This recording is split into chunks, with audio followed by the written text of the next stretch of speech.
usa ka lalaki nga among nakita diri sa highway. Nagbaklay ni siya.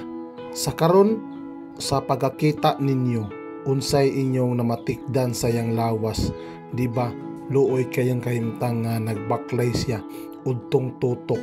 Maong among gipahunong, among gihinabi og asa siya paingon, pero medyo ingon man siya nga digto kuno siya paingon.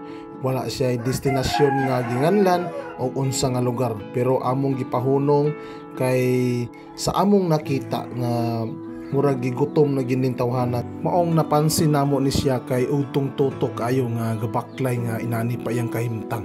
So muni karon atong ihinabi ning tawhana kung asa gini siya paingon. Akaligan. Nasaan ka? Ha? Akaligan?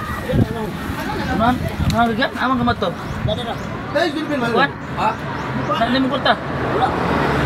Wala kulta? Wala kulta nimo? Wala lagi bisa. Mau. Asa kuan daga ko na. Oh.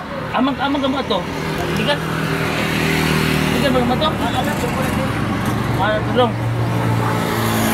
Mana ka mau? Kaul. Ulat na kay bukuan tagkuan pagkaon para kuan. Sagaan po na kanang imong balon-balon. Ulat na nga. Ano na ka paingon day? Ha? Ito ang paingon? Pila na kadlaw ka baklay? Sa kadlaw na? Ano sa na yung tiil? Na-discuss siya ka? Ay, ipalit itong gilimnon ko la. Gainom ka nili. Ha? Di ka inom? Saan man na nabali na? Nabawag? Hindi na mapiko. Grabe. Abe! Ay, kung kumeng kwarta, kung ni kuwan si mo ha. Para man lang kuwan si mo ha. Dili na mo yung kuwan ha. O, na ipagkaon o, kung asa kuwan. Pagkaon. Kasa ka mga gutman. Kano ni mo na? Gaming kuwan o, na gaming kuwan ni mo. Pang ipusa kayo ha, hindi mo wala. Asa sa tubig kanyo, tubig, taga tubig.